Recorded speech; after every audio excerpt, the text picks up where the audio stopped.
Bonjour les amis, j'espère que vous avez bien mangé ce matin. Je ne dis pas ça parce que le petit déjeuner, c'est le repas le plus important de la journée, paraît-il, mais parce que ce mois-ci, nous allons beaucoup parler de goûter de la présence de Dieu, de l'amour de Dieu, de la bonté de Dieu. Comme nous avons vu dans le psaume 46, verset 10, le Seigneur nous invite à sentir ou goûter et voyez combien Dieu est bon. Vous savez, ma sœur a l'habitude de prendre en photo ses confections culinaires. Ça fait saliver les belles photos qu'elle prend.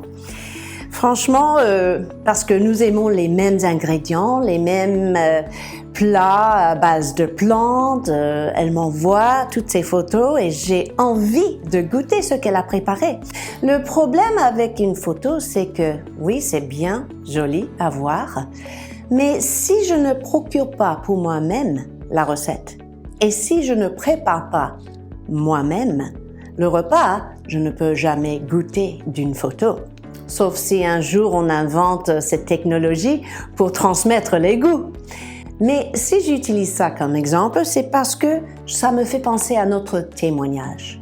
Parfois, notre vie est une photo de ce que nous vivons avec le Seigneur Jésus et elles peuvent être observées, surveillées, même vraiment scrutées, mais ce n'est pas forcément une photo qui permet à goûter, n'est-ce pas? C'est vraiment quelque chose dans nos vies qui doit donner envie aux autres de connaître le Seigneur Jésus. Psaume 34, 9. Sentez et voyez combien Dieu est bon. Notre vie, donc, peut être un échantillon, un peu comme on voit dans les grandes surfaces les vendredis, quand les vendeurs veulent faire goûter des nouveaux produits.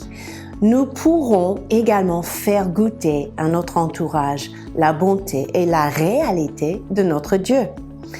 La définition de bonté, si on parle de la bonté de Dieu, selon le dictionnaire, c'est altruisme, bienveillance, gentillesse, générosité, amabilité. Mais bibliquement parlant, j'ai découvert qu'on voit la bonté de Dieu dans 4 domaines précis. Et c'est dans ces 4 domaines que le Saint-Esprit veut travailler dans nos vies et dans notre témoignage. Numéro 1, le pardon. C'est vraiment le pardon de Dieu qui nous révèle sa bonté. Et même dans l'Ancien Testament, avant la croix de Jésus-Christ, on rencontre le roi Ézéchias qui prie pour un peuple qui a oublié de se purifier avant de célébrer la Pâque.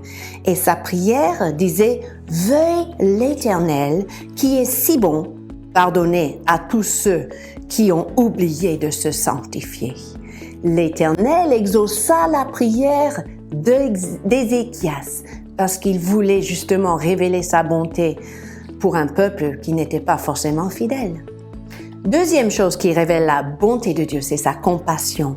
Dans Exode, par exemple, 34, verset 6, nous voyons que l'Éternel était compatissant, miséricordieux, riche en bonté, lent à la colère. Et cette même phrase est répétée à plusieurs reprises dans la Bible. Donc, ça souligne cette qualité de compassion qui dépasse la bonté humaine. Le troisième, c'est la générosité.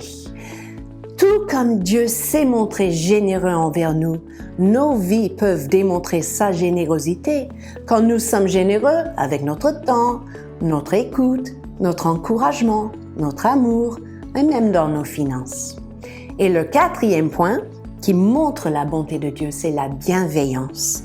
Selon Éphésiens 1, 7 à 9, la Bible parle de Dieu qui a répandu abondamment sur nous sa sagesse et son intelligence selon le bienveillant des saints qu'il avait formés à notre sujet. Ces 4 choses-là sont des manières concrètes à révéler la bonté de Dieu. Je résume. Pardon, compassion, générosité, bienveillance. PCGB. Tiens, peut-être on devrait démarrer un mouvement PCGB. Et au lieu de manifester contre un gouvernement en opposition de la politique ou autre chose, on pourrait peut-être manifester la bonté de Dieu dans ces 4 domaines de notre vie. C'est une manière de révéler qui il est, comment il agit et comment il veut toucher ce monde qui nous entoure. C'est une manière de les inviter autrement à venir goûter, sentir, déguster, savourer sa bonté. Alors, qu'est-ce que vous en pensez? N'hésitez pas à me laisser un commentaire. Je prendrai bien le temps de vous répondre.